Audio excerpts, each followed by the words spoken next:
லெபனானில் சிக்கி தவித்த 7 தமிழர்கள் விமானம் மூலம் இன்று தாயகம் திரும்பினர்.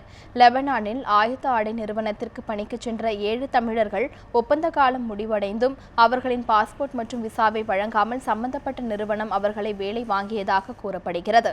இதையடுத்து அவர்கள் உள்ளிருப்பு போராட்டத்தில் ஈடுபட்டனர். இது தொடர்பான செய்தியை நியூஸ்7 தமிழ் வெளியிட்ட நிலையில் அவர்களை மீட்க இந்திய தூதரகம் நடவடிக்கை மேற்கொண்டது. அதன் தொடர்ச்சியாக அவர்கள் 7 பேரும் விமானம் மூலம் இன்று தாயகம் திரும்பினர். மேலும் இதேபோன்று மேலும் 8 தமிழர்கள் லெபனானில் சிக்கி உள்ளதாக அவர்கள் தெரிவித்துள்ளனர். ஆயத்த ஆடை நிறுவனம் முறையே வரி கட்டாததால் அரசுடன் ஏற்பட்ட குளறுபடி காரணமாக நாடு திரும்புவதற்கு சிக்கலானதாக அவர்கள் கூறினர்.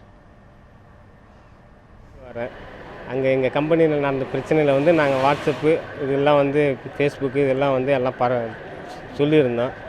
அது மூலயமா நியூஸ் சேனலும் எங்களுக்கு ஹெல்ப் பண்ணி அவங்களும் எங்களை கொண்டு வரதுக்கு ட்ரை பண்ணி இப்போ நாங்கள் ஒரு 7 பேர் முதல்ல வந்திருக்கிறோம். மீதி உள்ள 8 பேரும் வரதுக்கு எல்லோரும் சேர்ந்து ஹெல்ப் பண்ணி அவங்களும் வந்துட்டாங்கன்னா ரொம்ப நல்லது.